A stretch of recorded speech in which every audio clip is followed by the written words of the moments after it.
उन्हाळा सुरू झाला की अनेकांना एक कॉमन प्रॉब्लेम जाणवतो.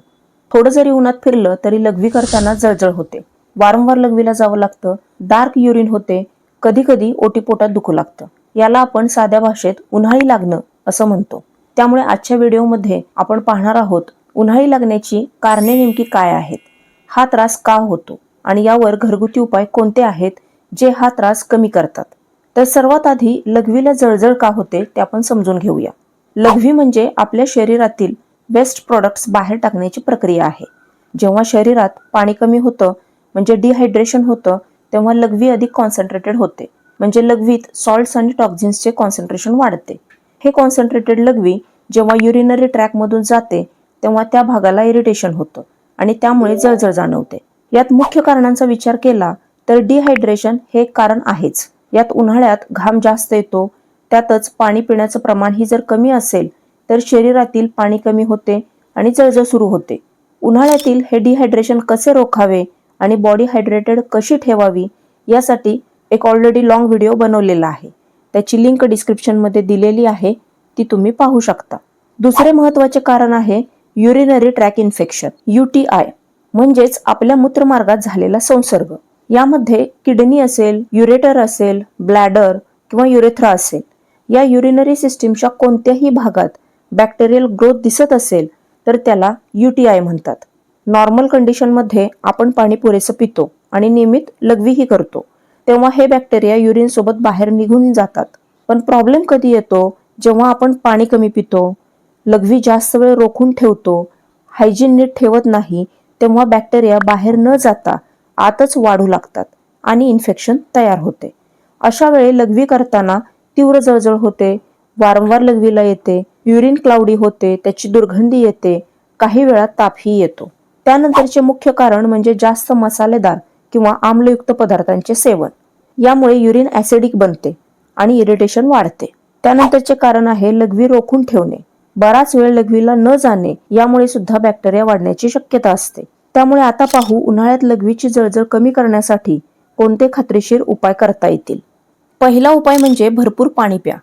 हा सर्वात बेसिक पण पॉवरफुल उपाय आहे. त्यासाठी दिवसाला 2.5 ते 3 लिटर पाणी प्या. यामुळे युरिन डायल्यूट होते, इरिटेशन कमी होते, बॅक्टेरिया फ्लश होतात. दुसरा उपाय आहे दुर्वा. हा एक पारंपरिक पण वैज्ञानिक सिद्ध उपाय मानला जातो. दुर्वा ही नैसर्गिकरित्या शीत गुणधर्म असलेली वनस्पती आहे. त्यामुळे दुर्वा शरीरातील उष्णता कमी करण्यास मदत करते, त्यामुळे लघवीतील जळजळ कमी होण्यास मदत होते. दुर्वांमध्ये माइल्ड डायुरेटिक प्रॉपर्टी ही आहे, त्यामुळे लघवी जास्त प्रमाणात होते. युरिनरी ट्रॅकमधील टॉक्झिन्स आणि बॅक्टेरिया फ्लश होतात, त्यामुळे UTI किंवा इरिटेशन कमी होण्यास मदत होते. यासाठी दुर्वा कशी वापरावी तर ताज्या दुर्वा ह्या स्वच्छ धुवून घ्याव्यात, मिक्सरमध्ये थोडे पाणी घालून वाटून घ्या, गाळून 2 ते 3 चमचे रस काढा. हा रस अर्धा ग्लास पाण्यात मिसळून सकाळी घ्या. तसेच तुम्ही दिवसातून 1 ते 2 वेळाही घेऊ शकता. तिसरा उपाय आहे नारळ पाणी.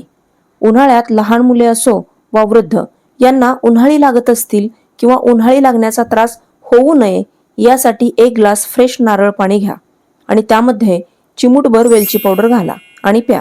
हे नारळ पाणी अशा पद्धतीने घेतल्यामुळे संपूर्ण डायजेस्टिव्ह सिस्टम तसेच युरिनरी ट्रॅक कूल राहण्यास मदत होते. चौथा घरगुती उपाय आहे चंदन. चंदन हे गुणधर्माने थंड, मधुर आहे आणि माइल्ड डायुरेटिक ही आहे. यासाठी चंदनाची पावडर वापरा. स्पेसिफिक सफेद चंदन पावडर मार्केटमध्ये मिळते, त्याचा वापर करा. येथे 2 लिटर पाणी उकळा, गॅस बंद करा, त्यात 2 चमचे चंदन पावडर टाका आणि झाकण लावून ते थंड होईपर्यंत ठेवा. थंड झाल्यावर गाळून घ्या आणि थोडं थोडं करत ते पाणी प्या. साधारण 3 ते 5 दिवस हा प्रयोग केल्यास मूत्रमार्गातील इन्फेक्शन दूर होते आणि जळजळही कमी होते. शेवटचा उपाय म्हणजे उन्हाळी कमी करणारी सरबतं. काही नैसर्गिक सरबते अशी आहेत जी शरीर थंड ठेवून लघवीची जळजळ कमी करायला मदत करतात.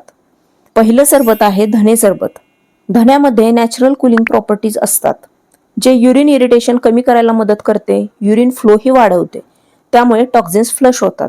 यासाठी 1 चमचा धने रात्री 1 ग्लास पाण्यात भिजवा, सकाळी ते पाणी गाळून घ्या. त्यात तुम्ही चवीसाठी गूळ किंवा मध ही घालू शकता, पण जर तुम्ही डायबेटिक असाल तर मध किंवा गूळ घालणं टाळा. दुसरा नैसर्गिक सरबत आहे वाळा सरबत. वाळा शरीराला डीप कूलिंग इफेक्ट देतो, त्यामुळे बॉडी हीट कमी होते. तसेच वाळा युरिनरी ट्रॅकला सूट करतो त्यामुळे इरिटेशन कमी होते. यासाठी वाळा किंवा खस याची जी मुळे असतात ती स्वच्छ धुवून घ्या. 1-2 तास पाण्यात भिजवा. ते पाणी गाळून त्यात थोडा गूळ किंवा साखर घाला. हल्ली मार्केटमध्येही नॅचरल खस सिरप मिळतात, तेही तुम्ही पाण्यात मिक्स करून पिऊ शकता. त्यानंतरचं सरबत आहे सब्जा सरबत. यामध्ये सब्जा बिया पाण्यात टाकल्यावर जेल तयार होते, जे शरीराला इन्स्टंट कुलिंग इफेक्ट देते, हायड्रेशन वाढवते, ऍसिडिटी कमी करते, जळजळ कमी करते. यासाठी 1 चमचा सब्जा बिया 1 ग्लास पाण्यात 10 ते 15 मिनिटे भिजवा. त्या फुगल्यावर त्या पाण्याचे सेवन करा.